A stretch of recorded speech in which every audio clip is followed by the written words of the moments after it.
जैसा आप लोग जानते हैं कि दिल्ली के लोगों के अधिकार छीनने वाला जो मोदी सरकार ने अध्यादेश जारी किया,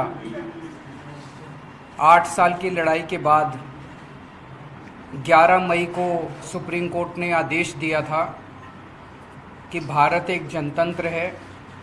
जनतंत्र के अंदर चुनी हुई सरकार को जनता के काम करने के लिए पूरे अधिकार और शक्तियां होनी चाहिए। 2015 में मोदी सरकार ने एक नोटिफिकेशन जारी करके हमारी पावर्स छीन ली थी। जो पावर्स शीला दीक्षित जी के पास होती थी वो पावर्स हमसे सारी छीन ली गई, सरकार को पंगु बना दिया गया। उसके बावजूद भी हमने काफ़ी काम किए, हम ही जानते हैं कैसे काम किए। लेकिन 8 साल की लड़ाई के बाद दिल्ली के लोगों को न्याय मिला सुप्रीम कोर्ट से।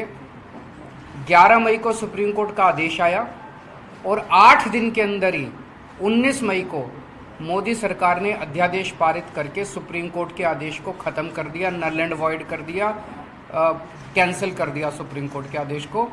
और मोदी सरकार ने कहा कि दिल्ली के लोगों को कोई अधिकार नहीं है। ये दिल्ली के लोगों के न केवल अधिकार छीने गए, बल्कि एक तरह से दिल्ली के लोगों को तमाचा मारा गया, दिल्ली के लोगों का अपमान किया गया कि तुम जो मर्जी सरकार चुन लो, उसको काम नहीं करने देंगे हम। ये मोदी सरकार का संदेश है दिल्ली के लोगों को, आप जो मर्जी सरकार चुनिए, हम आपको काम नहीं करने देंगे। ये अध्यादेश आया है और ये अध्यादेश अब बाद में मॉनसून सेशन में संसद में आएगा। तो संसद में जब आएगा तो राज्यसभा में भारतीय जनता पार्टी का बहुमत नहीं है। 238 सदस्य हैं जिसमें 93 केवल बीजेपी के हैं। तो अगर सारी नॉन बीजेपी पार्टीज एक साथ आ जाएं तो इस अध्यादेश को गिराया जा सकता है।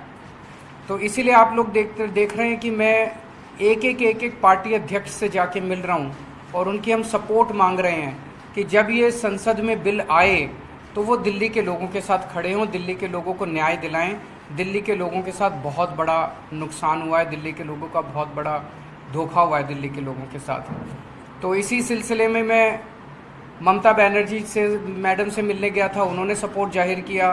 ठाकरे साहब से मिलने गया था, उन्होंने सपोर्ट जाहिर किया। एनसीपी से मिलने गया था, उन्होंने सपोर्ट जाहिर किया। केसीआर साहब से मिलने गया था, उन्होंने सपोर्ट जाहिर किया। उसी सिलसिले में आज मैं सीताराम येचुरी जी से, उनकी टीम से और सीपीएम पार्टी से सपोर्ट मांगने के लिए आया कि इस राज्यसभा में आप हमें सपोर्ट कीजिए। और मैं तहे दिल से शुक्रिया अदा करता हूँ सर कि आपने आप अपनी तरफ से और पार्टी की तरफ से दिल्ली के लोगों के साथ खड़े होने का आपने निर्णय लिया, हमें सपोर्ट दिया। और आज आपके दफ्तर में जब हम आए, आपने इतना मान सम्मान दिया। We are very grateful to you.